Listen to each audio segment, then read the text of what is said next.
Stellaris is a 4X grand strategy game. 4X standing for expand, explore, exploit, and explain to my parents why Google autocorrects the letter G to genocide. Look, if you have any concerns about the quality of this video, then rest easy, knowing this script was fact-checked by a Bosnian. In Stellaris, you get to take control of any ethno-state of your choice, conduct espionage, establish your empire, and bribe the EU. In most games, genocide is not really touched upon. In Stellaris, it's a core gameplay mechanic, but the video needs to start now.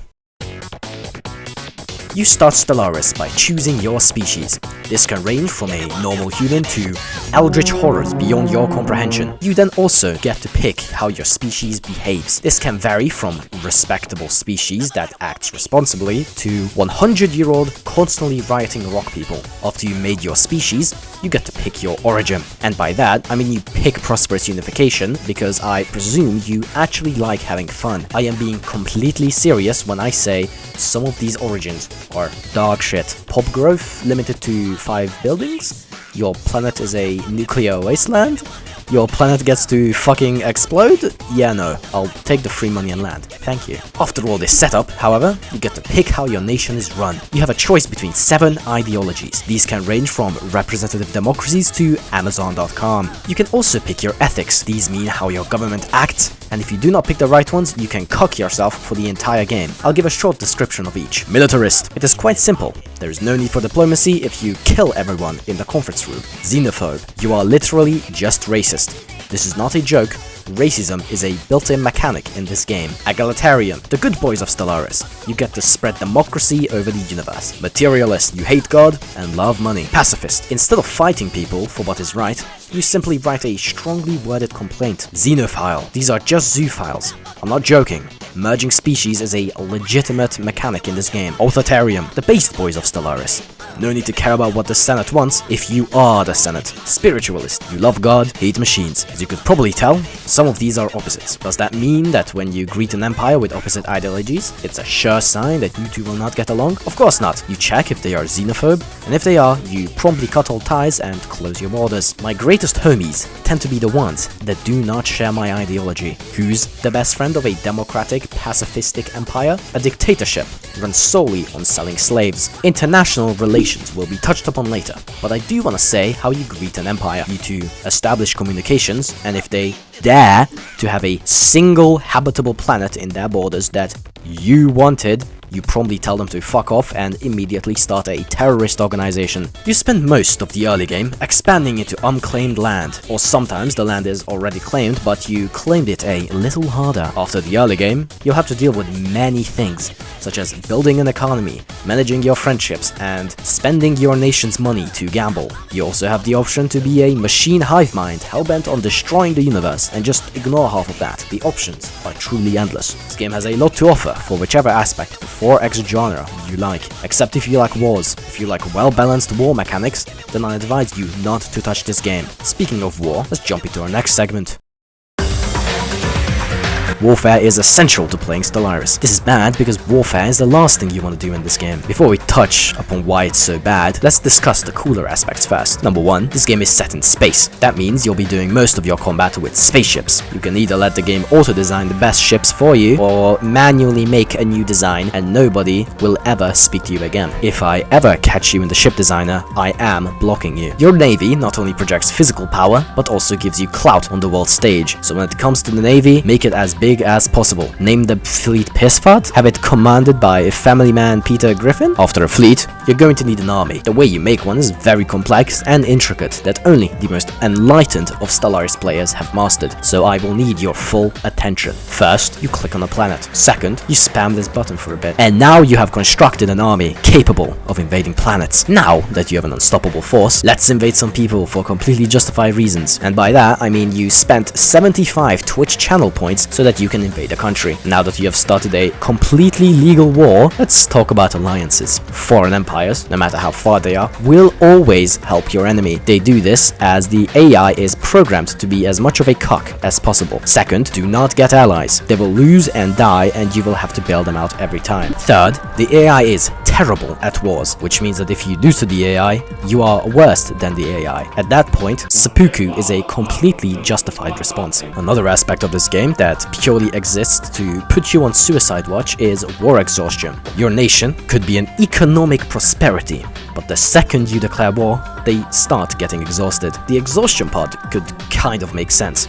What doesn't make sense is that when I have completely conquered a nation, how the fuck do they have the ability to then negotiate a white peace? This AI is clearly programmed with Nelson Mandela levels of negotiating power. There is not much more to say about combat. You blow things up and get your claims, as simple as space can get. But not everything centers around warfare. So let's talk about how to get some money.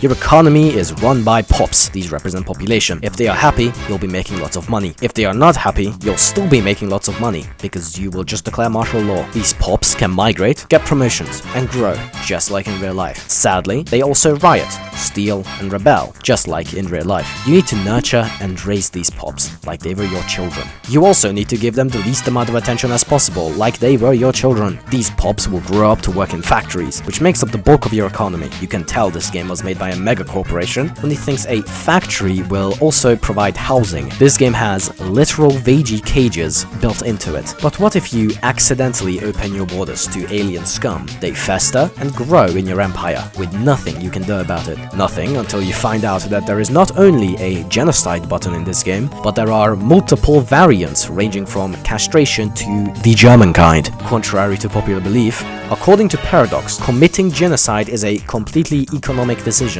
Paradox implied this. I'm just a messenger. I won't be touching on this element of the game in depth, as I don't want my video taken down. Just take it in good faith that making an entire species disappear in this game takes as many clicks as subscribing to my channel. But if you solely focus on the economy, you'll find yourself surrounded by enemy empires, more than happy to take away all your hard work. To stop this, you need to negotiate.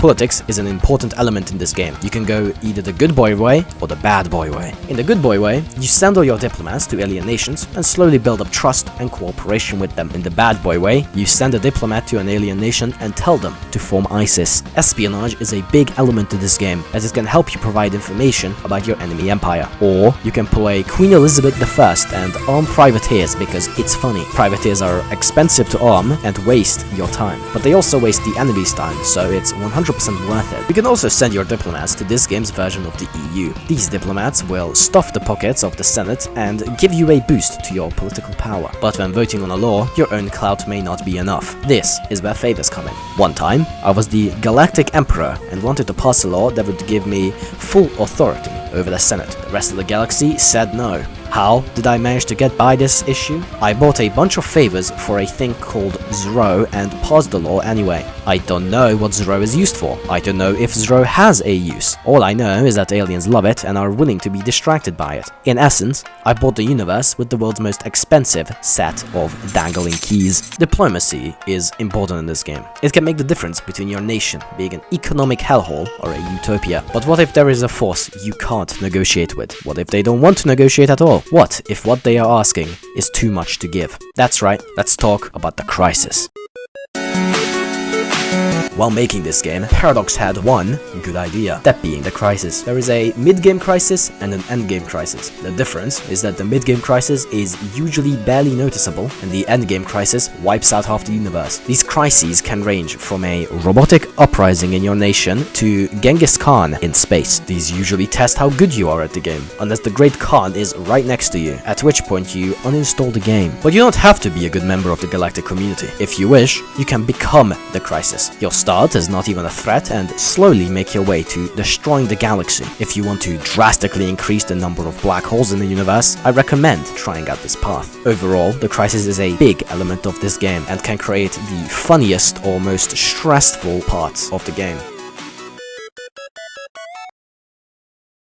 I'm going to keep it a $1.50. There is much to improve on this game, starting with the war system. But other than that, it's a very captivating game. If you have some spare deposits in the bank, I recommend you get it. If you don't, then I recommend borrowing from as many relatives as possible to get it. I've spent way more time on this game than I should. In this time, I could apparently learn the basics of a language. This game has much to offer, and the modern community is there to make the game even more timeless. If you made it this far in the video, thank you. I plan on making more content like this, so make sure to stick around. The next upload will most likely be a CK3 review or a heat signature review. Trenchers will be coming later, as my buddy that I would record this with is busy starting the Singularity. We are almost at 69 subscribers, which would be really funny if we hit. Editor me from the future here.